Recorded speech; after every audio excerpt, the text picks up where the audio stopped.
এক গ্রামে থাকত গরিব এক নিঃসন্তান দম্পতি। ওগো, সৃষ্টিকর্তা আমাদেরকে কোন পাপে শাস্তি দিচ্ছে? এতগুলো বছর পার হয়ে গেল, এখনো আমাদের কোলে একটা সন্তান নেই। তুমি নিরাশ হইও না গিন্নি। সৃষ্টিকর্তার উপর ভরসা রাখো। তার পরিকল্পনা যে সবার ঊর্ধ্বে। তিনি আমাদের জন্য হয়তো বিশেষ কিছু রেখেছে। তাই যেন হয়। বাইরে কেমন অন্ধকার হয়ে এসেছে, মনে হয় ঝড় হবে। দুপুরে কিছু কাঠ কেটে রেখে এসেছিলাম, বৃষ্টির আগে গিয়ে ওগুলো নিয়ে আসতে না পারলে যে সব ভিজে যাবে। ওগো, আকাশের অবস্থা বেশি একটা ভালো না। এই আবহাওয়ায় বাইরে বের হওয়া ঠিক হবে না। তুমি বরং কাল সকালে গিয়ে নিয়ে আসবে। কাঠগুলো ভিজে গেলে ওইটা দিয়ে কোনো কাজ হবে না। আর তাছাড়া রাতে রান্নার জন্যও তো কাঠ লাগবে। তুমি চিন্তা করো না গিন্নি, আমি তাড়াতাড়ি চলে আসব।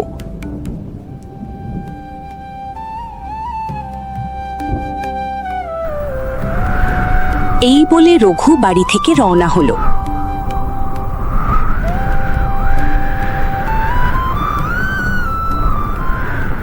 রঘু কিছু দূর যেতে না যেতেই জোরে বৃষ্টি শুরু হলো। হায় আল্লাহ, এ তো দেখি বৃষ্টি নেমেছে। এখন কি করি? আবহাওয়ার যে অবস্থা, আর সামনে এগোনো ঠিক হবে না। ওই তো, ওখানে সামনেই একটা মসজিদ আছে। যাই, আমি বরং বৃষ্টি থামার আগ পর্যন্ত ওইখানটাতেই আশ্রয় নিই। এই বলে রঘু মসজিদের দিকে ছুটে যায়। মসজিদে ঢুকতেই রঘু যা দেখল তাতে সে নিজের চোখকে বিশ্বাস করতে পারছিল না। রঘু দেখল তীব্র এই ঝড় বৃষ্টির ভিতরে মসজিদের সামনেই একটা ছোট্ট বাচ্চা শুয়ে আছে। আরে, এ আমি কি দেখছি? একটা শিশু। রঘু কোনো কিছু না ভেবেই দৌড়ে গিয়ে বাচ্চাটিকে কোলে তুলে নেয়। কি এই ঝড় তুফানের মধ্যে একটা দুধের শিশু কি এখানে এইভাবে ফেলে যেতে পারে? না না, এখানে নিশ্চয়ই কেউ আছে, হয়তো বিপদে পড়েছে। রঘু কিছুক্ষণ সেখানে অপেক্ষা করে দেখে এই ঝড়ের মধ্যে সেখানে কোনো মানুষের চিহ্ন নেই। হে আল্লাহ, এ কোন পরীক্ষায় ফেললেন আমাকে? আশেপাশে তো কোথাও কাউকে দেখতেও পাচ্ছি না। কি করি এখন আমি? মহান সৃষ্টিকর্তাই জানেন কতক্ষণ যাবত এই শিশুটি এখানে আছে। ওর হাত পা ঠান্ডা হয়ে আসছে। না না, ওকে বেশিক্ষণ এইভাবে রাখা ঠিক হবে না। আমি বরং ওকে বাড়ি গিন্নির কাছে নিয়ে যাই, বাকিটা পরে দেখা যাবে। রঘু বাচ্চাটিকে সাথে নিয়ে বাড়ির দিকে রওনা হয়। ওদিকে রঘুর স্ত্রী মালতী বারান্দায় বসে রঘুর জন্য অপেক্ষা করছিল। রঘুর কোলে একটা দুধের শিশুকে দেখে মালতী ভীষণ অবাক হলো। ওগো, তুমি এই ঝড় বৃষ্টিতে কার নাড়ি ছেঁড়া ধন নিয়ে এসেছো? তোমাকে সব খুলে বলছি গিন্নি। আগে তাড়াতাড়ি তুমি ওকে নাও তো দেখি, আর একটা গরম চাদর দিয়ে ভালোভাবে ওর গা মুছে দাও। মালতী বাচ্চাটিকে ভিতরে নিয়ে যায় আর ভালো করে গা মুছিয়ে একটা গরম চাদর দিয়ে মুড়িয়ে রাখে।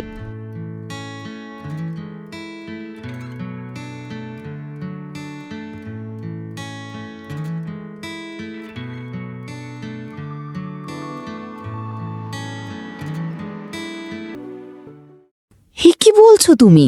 এত মিষ্টি পরীর মতো একটা বাচ্চাকে কেউ কিভাবে ঝড়ের ভেতর ফেলে দিয়ে যেতে পারে? আমিও তো সেটাই চিন্তা করছি মালতী। সৃষ্টিকর্তার অশেষ রহমত যে বাচ্চাটা সুস্থ আছে।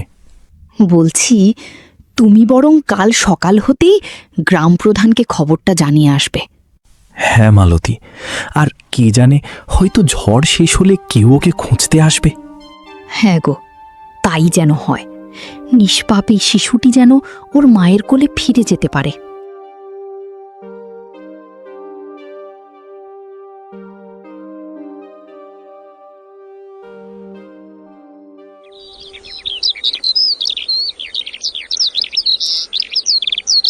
রঘু এবং মালতী বাচ্চাটির মা বাবার জন্য অপেক্ষা করতে লাগলো। সময় সময়ের মতো পার হতে থাকলো, কিন্তু কেউই বাচ্চাটির খোঁজে এলো না। দেখতে দেখতে কয়েকদিন কেটে গেল।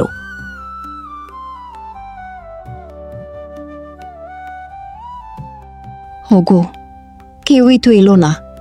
আমার মনে হয় এটা হয়তো উপরওয়ালারই ইচ্ছা। তুমি দেখো ওর মিষ্টি মুখখানা। ওকে হয়তো সৃষ্টিকর্তা আমাদের ঘর আলো করে পাঠিয়েছে। আমি আর কিছু শুনতে চাই না। আজ থেকে ও আমার মেয়ে। ও যেহেতু আমাদের এই ছোট্ট সংসারে আলো হয়ে এসেছে, তাই ওর নাম আলো, আমাদের আলো। তুমি ঠিক বলেছ মালতী। আলো এখন থেকে আমাদের মেয়ে। ও আমাদের সাথেই থাকবে।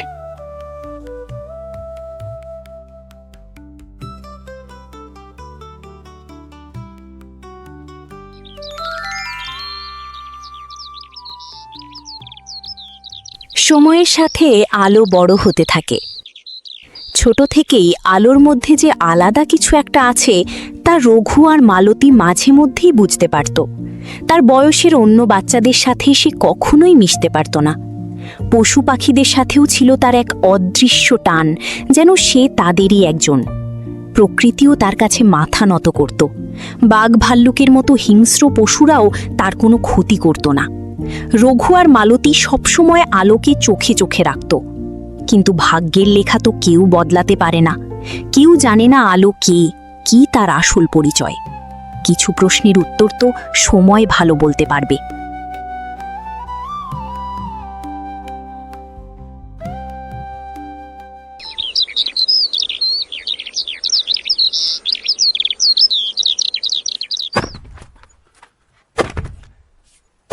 সময়ের চাকা খুব দ্রুত ঘুরে গেল।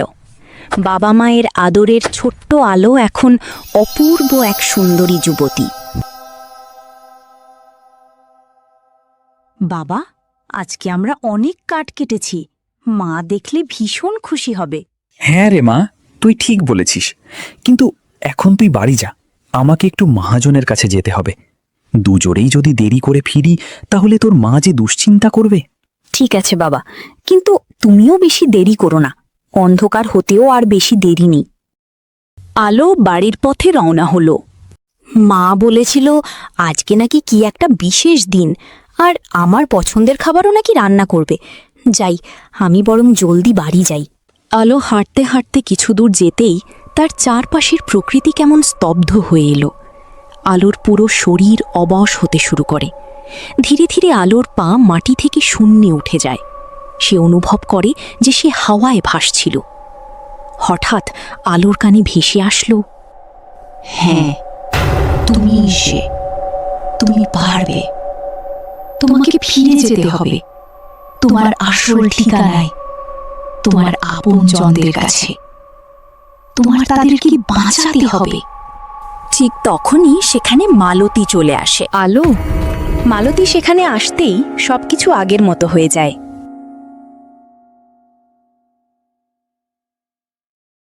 কি রে মা, এখানে কি করছিস? এখনো বাড়ি যাসনি কেন? চল বাড়ি চল। আলো কিছুই বুঝে উঠছিল না কি ঘটছে তার সাথে। মালতী আলোকে সাথে করে বাড়ি নিয়ে যায়।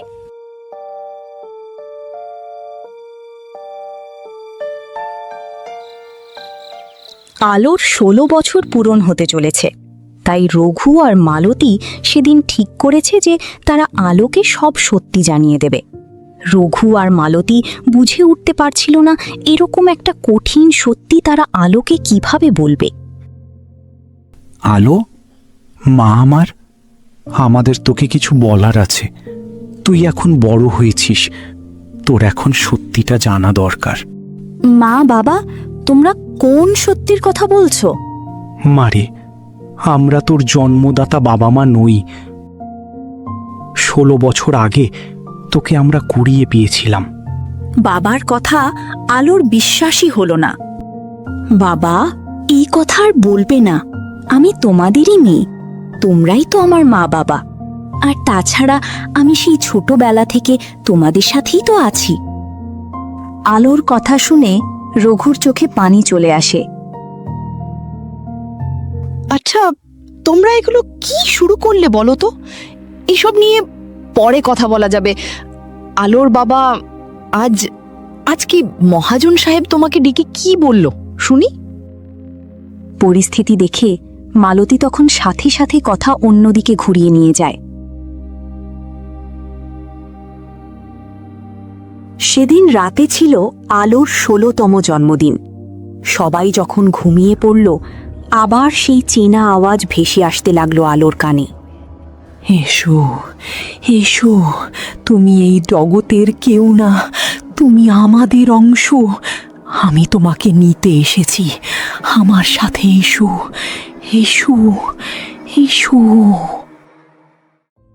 আলো নিজের অজান্তেই বিছানা থেকে উঠে ওই আওয়াজের পিছন পিছন হাঁটতে শুরু করে। হাঁটতে হাঁটতে আলো ঘর থেকে বাইরে চলে যায়। বাইরে যেতেই যেই না তার শরীরে চাঁদের আলো এসে পড়ে, তার শরীর থেকে একটা উজ্জ্বল নীলাভ আভা বের হতে থাকে। ধীরে ধীরে আলোর পিঠ থেকে হীরের মতো ঝকঝকে দুটো ডানা বেরিয়ে আসে।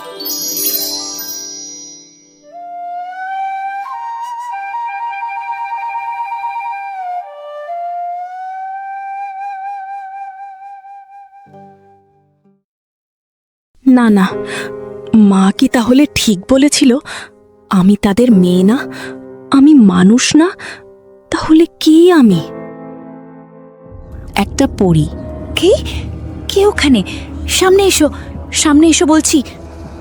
ঠিক সেই মুহূর্তে আলো দেখতে পায় তার সামনে এসে হাজির হয়েছে ঠিক তারই মতো একজন।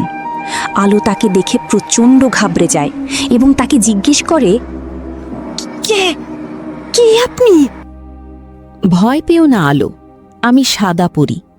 আমি পরী রাজ্য থেকে এসেছি। পরী রাজ্য? হ্যাঁ আলো, পরী রাজ্য। আমি তোমাকে নিতে এসেছি। তুমি যে আমাদেরই একজন, তুমিও আমার মতোই একটা পরী। পরী? পরী শুধু রূপকথার গল্পতেই হয়। আর আমি যদি পরী হই, তাহলে আমি এখানে কেন? আমার আসল মা বাবা কোথায়? ১৬ বছর আগে রানীমা তোমাকে পৃথিবীতে রেখে গিয়েছিলেন। আমার মা কেন আমাকে এই পৃথিবীতে একা ফেলে গিয়েছিলেন? তিনি কি আমাকে ভালোবাসতেন না? সাদাপরি তখন মাথা নিচু করে করুণ স্বরে বলল, রাজকুমারী, তোমার মা তোমাকে নিজের জীবনের চেয়েও বেশি ভালোবাসতেন। ১৬ বছর আগে এক ভয়ঙ্কর দানব পরীর রাজ্যে আক্রমণ করেছিল। ওই দানব চেয়েছিল রাজবংশের প্রদীপ তোমাকে ধ্বংস করতে। রানীমা তোমাকে বাঁচাতে এক ঝড়ের রাতে পৃথিবীতে রেখে গিয়েছিলেন, আর নিজে সেই দানবের সাথে যুদ্ধ করতে করতে প্রাণ হারিয়েছেন। তোমার মা বেঁচে নেই, কিন্তু তার শেষ ইচ্ছা ছিল তুমি যেন বড় হয়ে তোমার রাজ্যকে রক্ষা করো। আমার মা আমাকে বাঁচাতে গিয়ে নিজের জীবন দিয়ে দিয়েছে। হ্যাঁ আলো, আজকে তোমার ১৬ বছর পূর্ণ হয়েছে। তুমি তোমার ডানার সাথে সাথে সম্পূর্ণ শক্তিও অর্জন করেছ। এখন তুমি পূর্ণাঙ্গ একটা পরী। আলো, এখন তুমিই পারো আমাদের পরী রাজ্যের ধ্বংসের হাত থেকে বাঁচাতে। সাদা পরী, আমি আমি কিভাবে পরিরাজ্যকে ধ্বংসের হাত থেকে বাঁচাবো? আলো, ১৬ বছর আগে দানবের কাছ থেকে রানীমা তার দিব্য শক্তিকে বাঁচাতে তাকে এই পৃথিবীতে রেখে গেছিলেন। তার সেই শক্তি ছাড়া যে পরিরাজ্য অচল। পৃথিবী থেকে ওই শক্তিকে পরিরাজ্যে ফিরিয়ে নিয়ে যেতে না পারলে যে পরিরাজ্যের অস্তিত্ব বিলীন হয়ে যাবে। সাদা পরী, তাহলে দেরি কিসের? আপনি নিয়ে যান ওই দিব্য শক্তিকে আর রক্ষা করুন পরিরাজ্যকে। আলো, সেই শক্তিকে সুরক্ষিত রাখতে তাকে একটা জাদুই ফলের ভেতর রাখা হয়েছে। সেই ফল স্পর্শ করার সাধ্য যে আমাদের কারুর নেই। একমাত্র তুমিই আছো যে কিনা সেই জাদুই ফল স্পর্শ করতে পারবে। সাদা পরী, আপনি জানেন কোথায় আছে সেই জাদুই ফল? হ্যাঁ রাজকুমারী, দক্ষিণে তুরক পাহাড়ে আছে সেই জাদুই ফল। তাহলে আমাকে নিয়ে চলুন ওই পাহাড়ে যেখানে আছে জাদুই ফল। সাদাপরি আলোকে সাথে নিয়ে সেই জাদুই ফলের উদ্দেশ্যে রওনা হয়। তারা দুজনে মেঘের ভিতর দিয়ে উড়ে যেতে থাকে।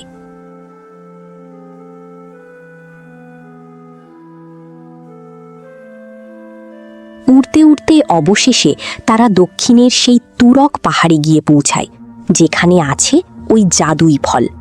সেখানে পৌঁছে তারা দেখতে পেল ভীষণ সুন্দর একটা গাছে একটা ফল জ্বলজ্বল করছে। ওই তো সেই জাদুই ফল।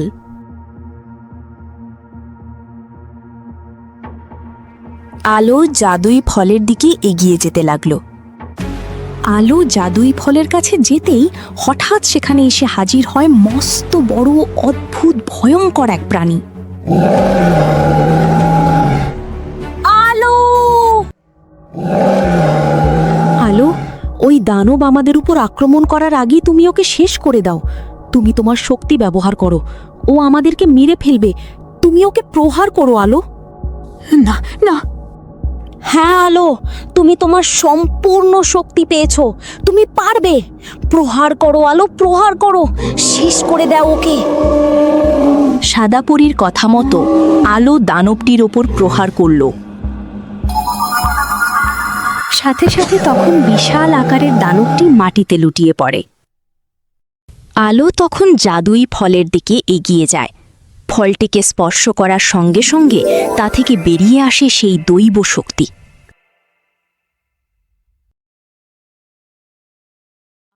আলো সেই শক্তিকে সাদাপরীর কাছে নিয়ে যায়। সাদাপরী, এই নিন সেই শক্তি, এটা নিয়ে গিয়ে রক্ষা করুন পরিরাজ্যকে। এবং তাকে সাদাপরীর হাতে তুলে দেয়।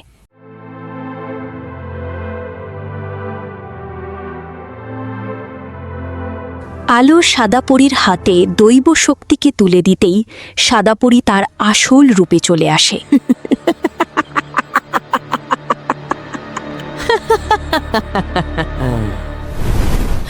মূর্খ পরী, এ তুই কি করলি? তুই নিজেই তোর মৃত্যুকে ডেকে এনেছিস। এই শক্তিকে পাওয়ার জন্য আমি তোকে মিথ্যা বলেছি। আমি সাদা পরী নই, আমি হলাম ইসাবেলা। তুই আমাকে ধোঁকা দিয়েছিস, তুই আমার হাত থেকে বাঁচতে পারবি না ইসাবেলা। হো, আমি তো খুব ভয় পেয়ে গেলাম। একটা পরী যে কিনা সবে মাত্র তার শক্তি পেয়েছে, সে জানেও না সেটাকে কিভাবে ব্যবহার করতে হয়। সে নাকি আমাকে, এই ইসাবেলাকে হারাবে? তবে দেখ কে কাকে হারায়।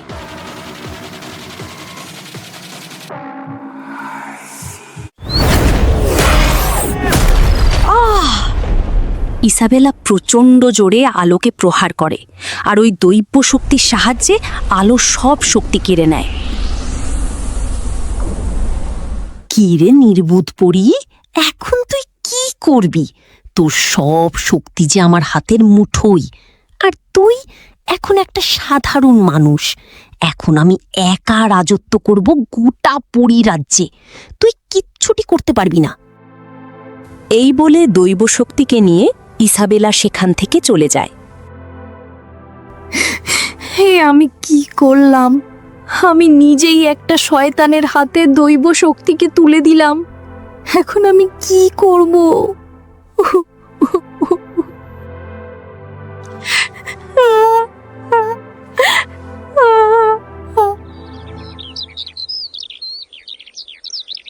রাত্র পেরিয়ে চারিদিকে ভোরের আলো ফোটে। আলো তখনও অসহায় হয়ে মাটিতে বসে কাঁদছিল। আলো মানসিকভাবে প্রচণ্ড ভেঙে পড়ল এবং কিছুই বুঝে উঠতে পারছিল না যে ও কি করবে এখন। কাঁদতে কাঁদতে আলোর চোখ থেকে পানি গড়িয়ে মাটিতে পড়ছিল।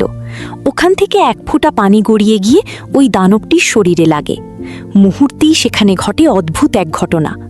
সঙ্গে সঙ্গে বিশাল আকারের দানবটি এক বলিষ্ঠ যুবকে পরিণত হয়। ওদিকে আলো তার শক্তি হারিয়ে এতটাই দুর্বল হয়ে পড়ে যে আলো জ্ঞান হারিয়ে ফেলে। তখন সেখানে জোর বৃষ্টি শুরু হয়। আলোর ওই অবস্থা দেখে যুবকটি আলোকে তুলে গুহার ভিতরে নিয়ে যায় এবং তাকে বিশ্রাম নিতে দেয়।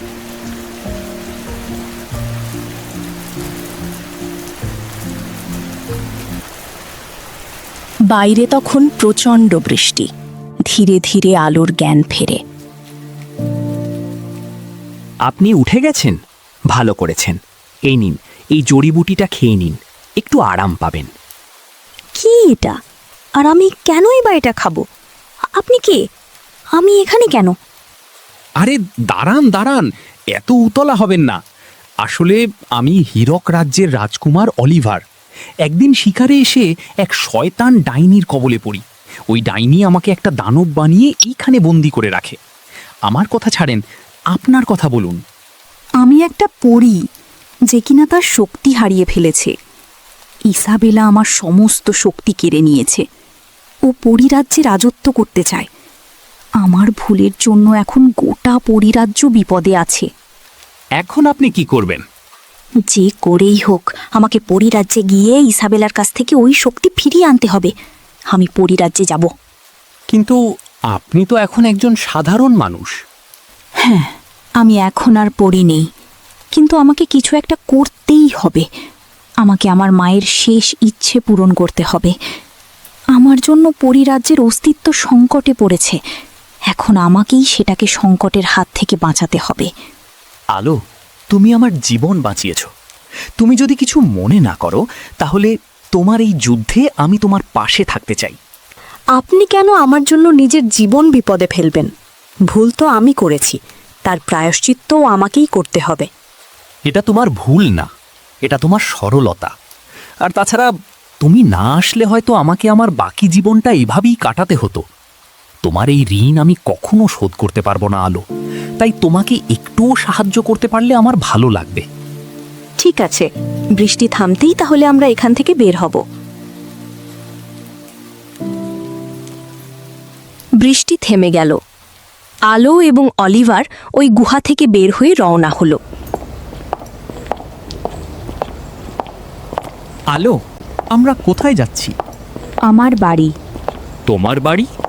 হ্যাঁ, সেখানে আমার মা বাবা আছেন। ওনারাই আমাকে ছোটবেলা থেকে লালন পালন করে বড় করেছে। ওনারা আমার জন্য চিন্তা করছেন। আমার তাদেরকে সব কিছু জানাতে হবে। আমি ছাড়া যে তাদের আর কেউ নেই। আলো এবং অলিভার বাড়ি থেকে অনেক দূরে ছিল। অলিভার আলোর সাথে সাথে আলোর বাড়ির দিকে হাঁটতে থাকে। বেশ খানিকটা পথ যাবার পরে অবশেষে তারা দুজনে আলোর বাড়ি পৌঁছায়। আলোর মা বাবা তখন দিশেহারা হয়ে বারান্দায় বসেছিলেন। আলোকে বাড়ি আসতে দেখে তারা ব্যাকুল হয়ে ছুটে এলেন। আলো মা আমার, কোথায় চলে গেছিলি তুই আমাদেরকে ছেড়ে? তোকে আমরা কোথায় কোথায় না খুঁজেছি। আলো, তুই ঠিক আছিস তো মা? তোর কিছু হয়নি তো? মা বাবা, তোমরা শান্ত হও। আমার কিচ্ছু হয়নি, আমি একদম ঠিক আছি। বাবা, ও হলো অলিভার। ও আমার প্রাণ বাঁচিয়েছে। কে তুমি বাবা? তোমাকে যে আমি কি বলে ধন্যবাদ জানাই। না না, দয়া করে আপনি এইভাবে বলবেন না। আমি তেমন কিছুই করিনি। সৃষ্টিকর্তা যেটা চেয়েছে সেটাই হয়েছে। এখানে আমার কোনো কৃতিত্ব নেই। তোমার মতো মানুষ হয় না বাবা। ওগো, আমার মেয়েটা সবেমাত্র বাড়ি ফিরেছে। সৃষ্টিকর্তাই জানে কি গিয়েছে ওর ওপর দিয়ে। মুখটা কেমন শুকিয়ে গেছে। তুমি আগে ওকে ভিতরে আসতে দাও। হ্যাঁ মালতী, তুমি ওদের ভিতরে নিয়ে যাও। যা মা, আগে ভিতরে গিয়ে দুমুঠো খেয়ে নে, বাকি কথা পরে বলবি। যা যা, ওকে নিয়ে ভিতরে যা।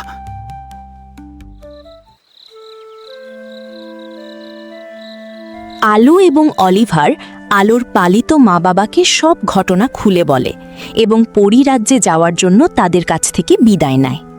মা বাবা, আসি। তোমরা নিজের খেয়াল রেখো আর আমার জন্য দোয়া করো।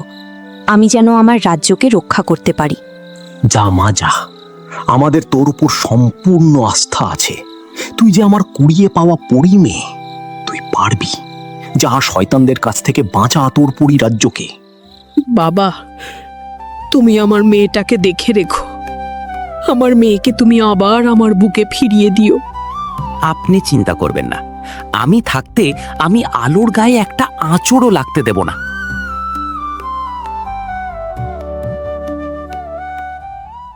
এই বলে আলো এবং অলিভার আলোর মা বাবার কাছ থেকে বিদায় নিয়ে পরিরাজ্যের উদ্দেশ্যে রওনা হয়।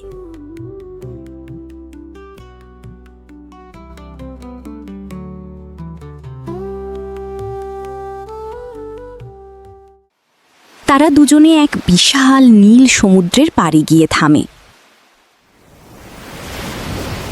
হ্যাঁ, এই জায়গাটাই। আলো, আমি কিছুই বুঝতে পারছি না। আমরা এখানে কেন এসেছি? আর আমরা পরিরাজ্যেই বা কিভাবে যাব? অলিভার, আমি জানি আমাকে কি করতে হবে। আমি এখন একটা জাদুই মন্ত্র পড়ব। এখানে যা কিছু হয়ে যাক না কেন, পরিরাজ্যে যাবার প্রবেশদ্বার খোলার আগ পর্যন্ত তুমি শুধু নিজের খেয়াল রেখো। আলো দুচোখ বন্ধ করে মন্ত্র পড়া শুরু করলো। আলো মন্ত্র পড়া শুরু করতেই চারিদিকের আবহাওয়া এক ভয়ঙ্কর রূপ নিতে শুরু করে।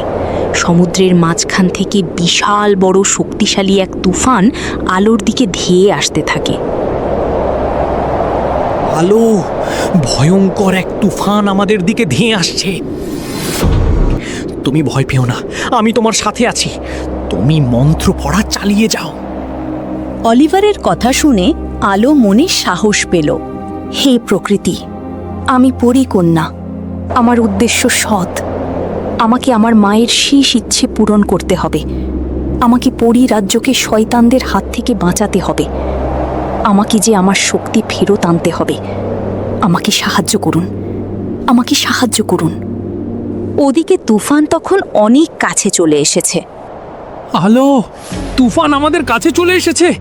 আমাদের বোধহয় এখান থেকে যাওয়া উচিত, না হলে এই তুফান আমাদেরকে ভাসিয়ে নিয়ে যাবে। আলো তখনও মন্ত্র পড়া চালিয়ে যেতে থাকে। হঠাৎ অলিভার তখন দেখতে পায় যে সেখান থেকে কোনো একটা উজ্জ্বল আভা বের হতে শুরু করেছে। আলো, ওই দেখো, পোর্টাল খুলে গেছে। অলিভার তখন দ্রুত এগিয়ে গিয়ে ওই দরজার ভিতরে প্রবেশ করে।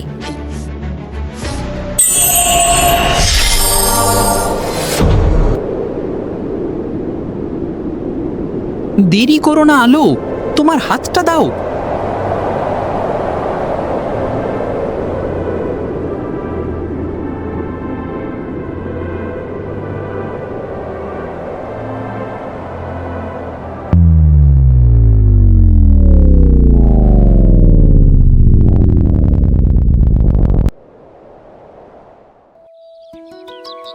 অবশেষে আলো এবং অলিভার পরিরাজ্যে গিয়ে পৌঁছায়।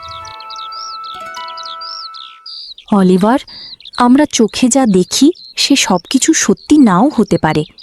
ইসাবেলা এই পরিরাজ্যেই আছে। আমার শক্তি কেড়ে নিয়ে সে নিশ্চয়ই কোনো বড় ষড়যন্ত্র করছে। মনে রেখো, আমাদেরকে প্রত্যেকটা পদক্ষেপ খুব সাবধানে ফেলতে হবে। কিন্তু আলো, এত বড় পরিরাজ্যে আমরা ইসাবেলাকে কোথায় খুঁজব? এত দূর যেহেতু এসেছি, আমরা কোনো না কোনো পথ ঠিক পেয়ে যাব। চলো সামনে এগিয়ে দেখি। আলো এবং অলিভার সামনের দিকে এগোতে থাকে। তারা দুজনে কিছু দূর যেতেই তাদের চোখে পড়ে মস্ত বড় এক প্রাসাদ। আলো, ওই দেখো, দেখে তো মনে হচ্ছে কোনো রাজপ্রাসাদ। হ্যাঁ অলিভার, এটাই পরিরাজ্যের রাজপ্রাসাদ। ইসাবেলা নিশ্চয়ই এখানেই আছে। চলো ভিতরে গিয়ে দেখি। তখনই অলিভার দেখতে পায় প্রাসাদের সামনে দুইজন প্রহরী পাহারায় দাঁড়িয়ে আছে। দাঁড়াও আলো, এই প্রহরীরা আমাদেরকে দেখে ফেললে বিপদ হয়ে যাবে। আমার মাথায় একটা বুদ্ধি এসেছে। অলিভার তখন মাটি থেকে একটা পাথর উঠিয়ে জোরে প্রাসাদের দিকে ছুঁড়ে মারে। প্রাসাদের সামনে থাকা রক্ষীরা শব্দ পেয়ে দৌড়ে সেখানে ছুটে যায়। এই সুযোগে আলো এবং অলিভার প্রাসাদের ভিতরে ঢুকে পড়ে। তারা দুজনে এদিক ওদিক ইসাবেলাকে খুঁজতে থাকে। ঠিক তখনই তারা শুনতে পায় ভয়ঙ্কর এক হাসির শব্দ।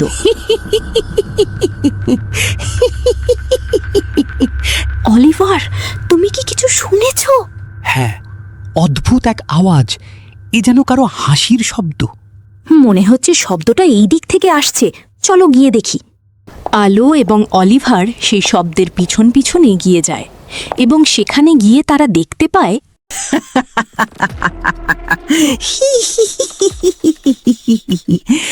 আর মাত্র কয়েকটা দিনের অপেক্ষা, এরপরই এই রাজ্যও আমার আর এই রাজত্বও। আমি হব এই রাজ্যের মহারানী। আমারই পূর্ণ আনন্দের দিন আসছে।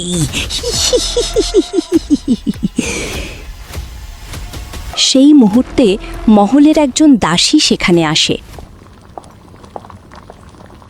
বুড়িমা, তুই এসেছিস? ওইখানে জড়িবুটিটা রাখা আছে, নিয়ে যা আর ইসাবেলাকে দিয়ে আয়। আজ্ঞে বুড়িমা। আলো এবং অলিভার একটা আলমারির পিছনে লুকিয়ে লুকিয়ে সব কিছু দেখে ফেলে। অলিভার, কি হচ্ছে এখানে? আর এই বৃদ্ধ মহিলা কে? আমিও তো কিছুই বুঝতে পারছি না আলো, এখানে কি হচ্ছে? না না, এখানে অবশ্যই কোনো রহস্য আছে, আমাদেরকে সেটা খুঁজে বের করতেই হবে। দাসীটি ওই জড়িবুটি নিয়ে ইসাবেলার কক্ষের দিকে যায়। আলো এবং অলিভার তার পিছু করে। পিছু করতে করতে তারা ইসাবেলার কক্ষে গিয়ে পৌঁছায়। সেখানে তারা ইসাবেলাকে দেখতে পায়। রাজকুমারী ইসাবেলা, এই যে আপনার জড়িবুটি। তুই এখন এসেছিস? এতক্ষণ কি করছিলিস? তুই জানিস না আমি প্রতিদিন একই সময় এই জড়িবুটি নিই? ওই আসলে রাজকুমারী, রাখ ওখানে আর যা এখান থেকে। এর পরে যদি কখনো এই ভুল হয়েছে, আমি তোকে আস্ত রাখবো না। আলো এবং অলিভার পর্দার আড়াল থেকে সব কিছু দেখছিল। হঠাৎ ইসাবেলার নজর যায় ওই পর্দার দিকে। কে কে ওখানে? সবার চোখ ফাঁকি দিতে পারলেও এই ইসাবেলা চোখ ফাঁকি দেওয়া অসম্ভব। সামনে আয়, সামনে আয় বলছি। অলিভার, ইসাবেলা আমাদের উপস্থিতি টের পেয়ে গেছে, এখন কি হবে? দাঁড়াও আলো, ভয় পেও না, আমাকেই কিছু একটা করতে হবে। তুমি যেই হও না কেন, ভালোই ভালোই বেরিয়ে এসো বলছি। ইসাবেলাকে রেগে যেতে দেখে অলিভার আলোকে বাঁচাতে দরজার আড়াল থেকে বেরিয়ে আসে। থামুন, আমি মানুষের রাজ্যের রাজকুমার অলিভার। আমি ভুল করে এখানে চলে এসেছি। অলিভারকে দেখা মাত্রই ইসাবেলার সব রাগ এক নিমিষেই দূর হয়ে যায়। অলিভারের সুদর্শন চেহারা আর বলিষ্ঠ গড়ন দেখে ইসাবেলা মুগ্ধ হয়ে যায় এবং সে মনে মনে ভাবতে থাকে, ও একটা মানুষ। এত সুন্দর আর তেজস্বী যুবক মানুষের পৃথিবীতে থাকে? না না, ও আমাকে এইভাবে দেখে ভয় পেয়ে যেতে পারে। ইসাবেলা জাদু দিয়ে রূপ পরিবর্তন করে তার সুন্দর পরী রূপে চলে আসে।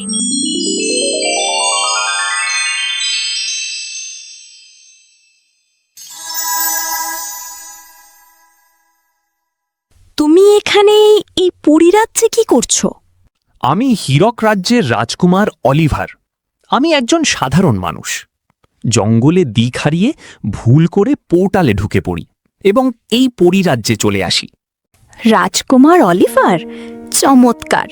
তুমি মানুষের রাজ্যের হলেও তোমাকে আমার খুব পছন্দ হয়েছে। আমি এই পরিরাজ্যের রানী হতে যাচ্ছি, আর আমি সিদ্ধান্ত নিয়েছি তুমিই হবে এই পরিরাজ্যের রাজা। কিন্তু রাজকুমারী, আমি তো এক সাধারণ মানুষ, আর আপনি এত মহা শক্তিশালী পরী। তাতে কিচ্ছু যায় আসে না। তোমার যদি কোনো অসম্মতি না থাকে তাহলে আমি তোমাকে বিবাহ করতে চাই। বলো রাজকুমার, তুমি কি চাও? ঠিক আছে রাজকুমারী, আমি আপনার প্রস্তাবে রাজি। আপনি বিবাহের আয়োজন করুন। অলিভার এমনটা কেন করছে? এর পিছনে ওর উদ্দেশ্য কি? বেশ, তবে তাই হোক। এখন তুমি আমার সঙ্গে এসো। ইসাবেলাকে দরজার দিকে আসতে দেখে আলো দ্রুত লুকিয়ে পড়ে।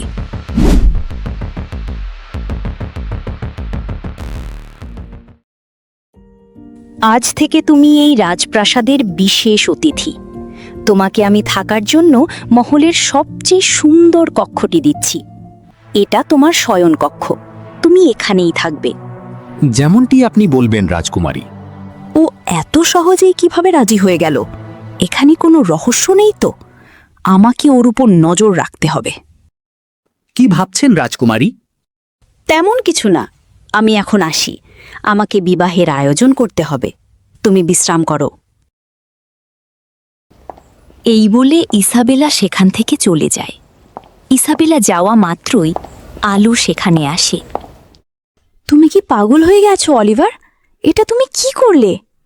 আলো, আমি যা করেছি বুঝেই করেছি। আমার কাছে সবথেকে জরুরি তোমাকে সুরক্ষিত রাখা।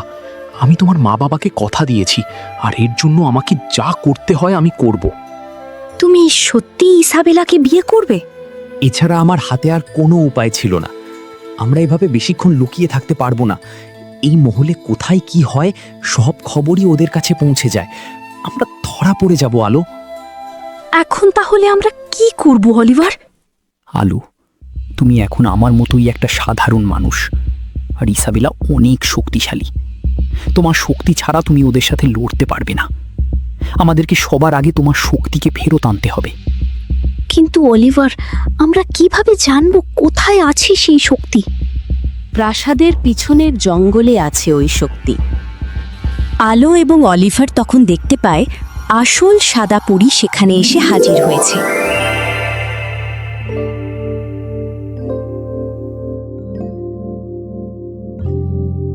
সাদা পরী, আপনি?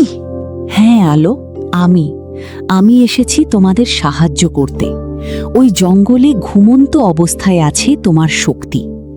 আগামী পূর্ণিমা রাতের আগে যদি কেউ তোমার শক্তিকে স্পর্শ করে তাহলে ওই শক্তি তাকে ভস্ম করে দেবে। কিন্তু পূর্ণিমা রাতে যে তাকে মোহিত করতে পারবে, ওই শক্তি তাকেই নতুন ধারক হিসেবে গ্রহণ করে নেবে। সেটার অপেক্ষাতেই আছে ওই পিশাচি বুড়ি। কিন্তু তার আগেই তোমাকে তোমার শক্তিকে উদ্ধার করতে হবে আলো। সাদা পরী, আমি কিভাবে আমার শক্তিকে উদ্ধার করব? একটা মাত্র উপায় আছে, পূর্ণগ্রাস চন্দ্রগ্রহণ। পূর্ণগ্রাস চন্দ্রগ্রহণ? হ্যাঁ, পূর্ণগ্রাস চন্দ্রগ্রহণ। পূর্ণগ্রাস চন্দ্রগ্রহণের সময় ওই শক্তি তার মালিককে খুঁজতে কিছুক্ষণের জন্য জাগ্রত হয়। এটা ওই শয়তান বুড়ি জানে না, আর তোমাকে ঠিক তখনই তোমার শক্তির কাছে পৌঁছাতে হবে। কিন্তু কখন হবে ওই পূর্ণগ্রাস চন্দ্রগ্রহণ?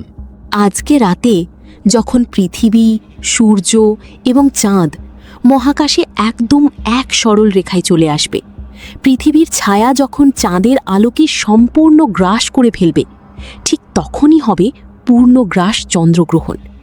চাঁদ তখন রক্ত লাল অবস্থায় থাকবে, আর ঠিক সেই মুহূর্তে জাগ্রত হবে ওই শক্তি। ঠিক আছে, আজকে রাতেই তাহলে আমি আমার শক্তিকে উদ্ধার করব এবং মুক্ত করব এই পরিরাজ্যকে। আর যারা আমার মাকে অন্যায়ভাবে হত্যা করেছে তাদের আমি এমন কঠিন শাস্তি দেব যা তারা কোনো দিন কল্পনাও করেনি। আলো, আমি সব জানি। ইসাবেলা আমার রূপ ধরে পৃথিবীতে গিয়ে তোমাকে ধোঁকা দিয়েছে, কিন্তু ইসাবেলা তোমাকে মিথ্যে বলেছে আলো। তোমার মা মারা যায়নি।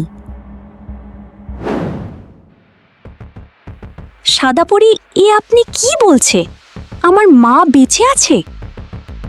হ্যাঁ আলো, আমাদের রানীমা বেঁচে আছেন। ওই শয়তান পিশাচি বুড়ি রানীমার সমস্ত শক্তি কেড়ে নিয়ে তাকে বন্দি করে রেখেছে। তোমার মা যে তোমার অপেক্ষায় প্রহর গুনছে। এত বছর ধরে ওরা আমার মাকে বন্দি করে রেখেছে। আমি ওদের কাউকে ছাড়ব না। ঠিক তখনই অলিভার কারো পায়ের শব্দ শুনতে পায়।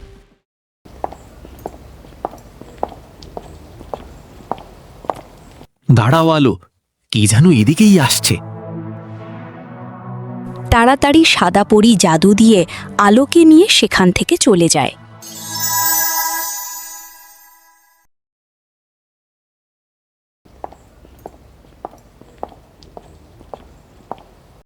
রাজকুমার, রাজকুমারী ইসাবেলা আপনার জন্য রাজপোশাক পাঠিয়েছে। ওখানে রাখো এবং তুমি যাও। এখন আমার বিশ্রামের সময়, আমি বিশ্রাম নেব। আর হ্যাঁ, কেউ যেন আমাকে বিরক্ত না করে।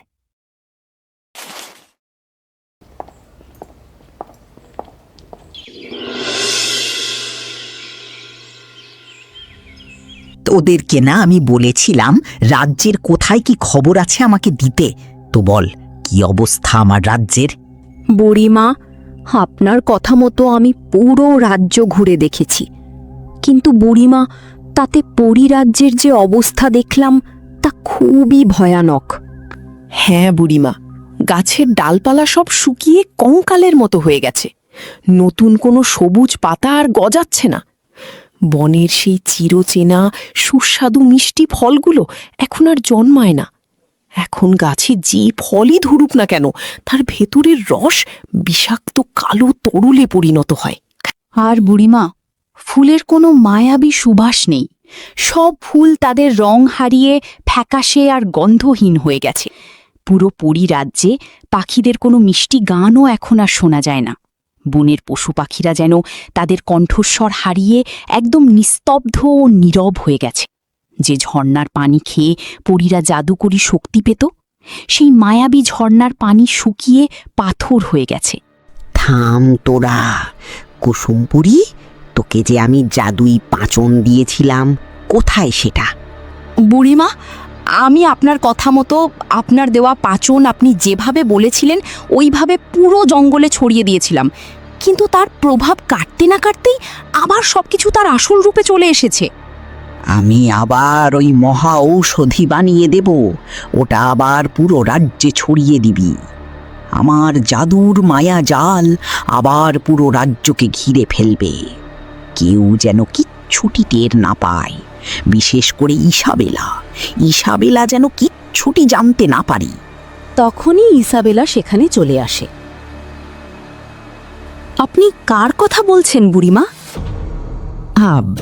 এই তো আমার ইসাবেলা মা চলে এসেছে। কিছু না মা, আয় তুই আমার কাছে আয়। বুড়িমা, আমার আপনার সাথে একান্তে কিছু কথা আছে। পিশাচি বুড়ি তখন সবাইকে ওখান থেকে চলে যেতে বলে। তোরা সবাই এখন যা, আমার মেয়ে আমার সাথে একা কথা বলবে। তোরা এখন যা। ঠিক আছে বুড়িমা, যেমনটি আপনি বলবেন। পিশাচি বুড়ির কথা মতো সবাই রাজসভা থেকে চলে যায়।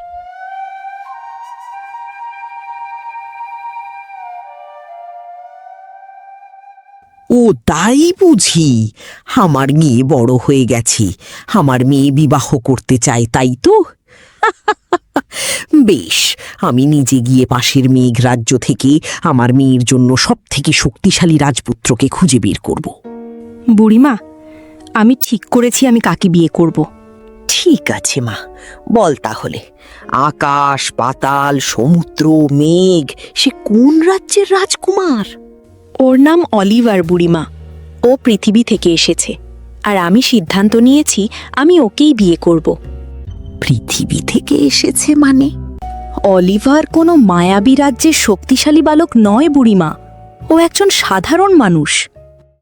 ইসাবেলার কথা শুনে পিশাচি বুড়ি মনে মনে ভাবতে থাকে, তোকে তো আমি এমনিও বাঁচিয়ে রাখবো না, তোর সাথে না হয় ওই তুচ্ছ মনুষ্যটাকেও শেষ করলাম। মাত্র কয়েকটা দিনেরই তো অপেক্ষা, এরপরে সব কিছুর রাজত্ব করব শুধুমাত্র আমি। ঠিক আছে, আমার মেয়ে যা বলবে তাই হবে, বিবাহের আয়োজন করা হোক।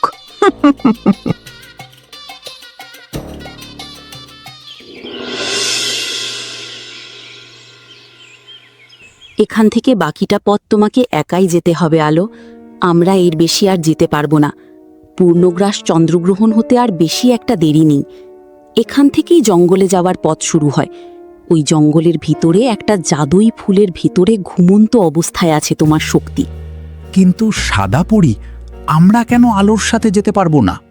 মহলের সবাই এখন তোমার আর ইসাবেলার বিয়ে নিয়ে ব্যস্ত অলিভার, এবং ওরা সব সময় তোমার ওপর নজর রাখছে। তুমি মহল থেকে বাইরে গেলে মুহূর্তেই সে খবর ইসাবেলার কানে পৌঁছে যাবে। আলো ঠিক বলেছে অলিভার, তোমার এখন মহলে থাকাটা বেশি জরুরি। আলো, আমাদের তোমার ওপর বিশ্বাস আছে। আমি জানি তুমি পারবে। যাও, তোমার শক্তিকে উদ্ধার করে নিয়ে এসো। তুমি চিন্তা করো না অলিভার, আমি আমার শক্তি এবং আমার মাকে নিয়ে তবেই ফিরব। আলো, একটা কথা মনে রাখবে, পুরো জঙ্গলে ওই বুড়ির মায়াজাল ছড়িয়ে আছে। তুমি চোখে যা দেখবে তা সবসময় সত্যি নাও হতে পারে। আশেপাশে যাই হয়ে যাক না কেন, তুমি নিজের ওপর আস্থা রেখে সোজা এগিয়ে যাবে। ঠিক আছে সাদাপরি। সাদাপরি এবং অলিভারের কাছ থেকে বিদায় নিয়ে আলো মহলের পিছনের জঙ্গলের দিকে রওনা হয়। বেশ খানিকটা পথ হাঁটার পরে আলো জঙ্গলের একদম গভীরে চলে যায়। সাদাপরি তো বলেছিল এই জঙ্গলেই ঘুমন্ত অবস্থায় আছে আমার শক্তি, কিন্তু আমি তো জঙ্গলের একদম গভীরে চলে এসেছি। কোথাও তো ওই জাদুই ফুল দেখতে পাচ্ছি না। ওদিকে কিছুক্ষণের মধ্যেই পূর্ণগ্রাস চন্দ্রগ্রহণ শুরু হয়ে যাবে। আমি আবার ফুল পথে চলে আসিনি তো। যাই, আমি বরং আরেকটু সামনে এগিয়ে দেখি। ঠিক তখনই আলো দেখতে পায় তার সামনে দিয়ে একই রকম দেখতে 3টে পথ জঙ্গলের ভিতরে চলে গেছে। এ কি? এখানে তো দেখছি একই রকম 3টে রাস্তা আছে। কোনটা সঠিক পথ?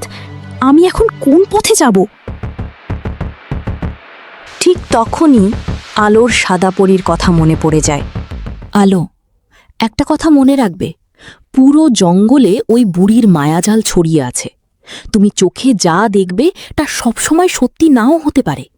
আশেপাশে যাই হয়ে যাক না কেন, তুমি নিজের ওপর আস্থা রেখে সোজা এগিয়ে যাবে। সাদাপুরি আমাকে বলেছিল এই জঙ্গলে ওই শয়তান বুড়ির মায়াজাল ছড়ানো। এইটাও হয়তো ওই বুড়িরই পাতা কোনো ফাঁদ। আমাকে এই ফাঁদে না পড়ে সোজা এগিয়ে যেতে হবে। আলো সাদাপুরীর কথা মতো ওই 3টি পথের সোজা পথটি বেছে নেয় এবং সেই পথ ধরে হাঁটতে শুরু করে।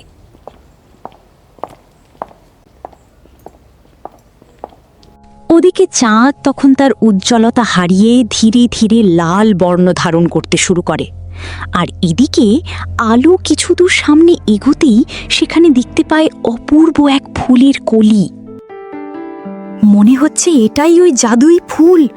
এই ফুলের ভিতরেই ঘুমন্ত অবস্থায় আছে আমার শক্তি। সাদাপরি বলেছিল পূর্ণগ্রাস চন্দ্রগ্রহণ হলে তবেই জাগ্রত হবে এই শক্তি। কিছুক্ষণ পরেই চন্দ্রগ্রহণ শুরু হয়। চাঁদ তখন সম্পূর্ণ রক্ত লাল বর্ণ ধারণ করে। পূর্ণগ্রাস চন্দ্রগ্রহণ শুরু হওয়ার সঙ্গে সঙ্গেই ওই জাদুই কলি ধীরে ধীরে ফুটতে শুরু করে।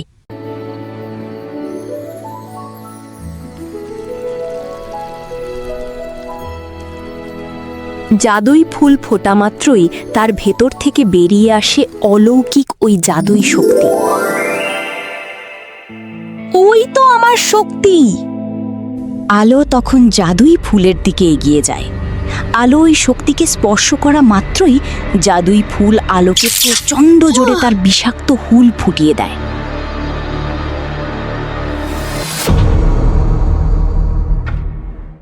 বন্ধুরা, কি হতে চলেছে আগামী পর্বে?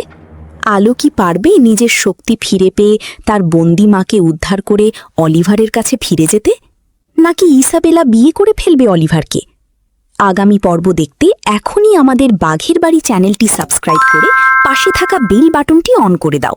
তাহলে পরবর্তী পর্ব আসার সাথে সাথেই খুব সহজেই তোমরা সেটি দেখতে পাবে। তোমাদের ছোট্ট একটা ক্লিক আমাদের নতুন নতুন গল্প তৈরি করতে উৎসাহ দেয়। আর আজকের গল্পটি তোমাদের কেমন লেগেছে কমেন্টে জানাতে ভুলো না কিন্তু। ভালো থেকো সবাই। দেখা হবে আগামী পর্বে নতুন কোনো আকর্ষণীয় গল্প নিয়ে। Tata.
Catching a crazy love moving through me like a wildfire.